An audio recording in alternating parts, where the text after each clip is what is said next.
నమస్కారం అండి. పురాతన గ్రంథాలలో ఇచ్చినటువంటి మంత్రాలను మీ ముందుకు తీసుకువస్తున్నాము. ఇది కేవలం మీకు అవగాహన కొరకు మాత్రమే. ఈ సాధన చేయాలనుకున్న వారు మంచి గురువుల వద్ద తీసుకొని సాధన చేయడం మంచిదని తెలియజేస్తున్నాము.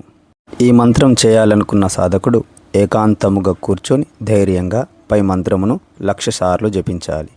ఎర్రగన్నేరు పుష్పములతో 1000 సార్లు హోమమును చేయాలి. తర్వాత లక్ష్మీదేవిని ప్రార్థించి పూజ చేసి నైవేద్యములు సమర్పించవలెను.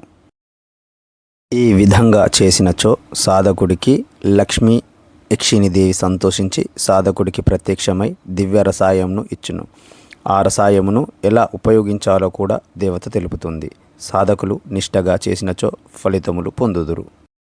బ్రహ్మదేవుడు ఉపాసించిన తారా మంత్రము. మంత్రం ఓం త్రీం హ్రీం హుం హ్రీం హుం ఫట్.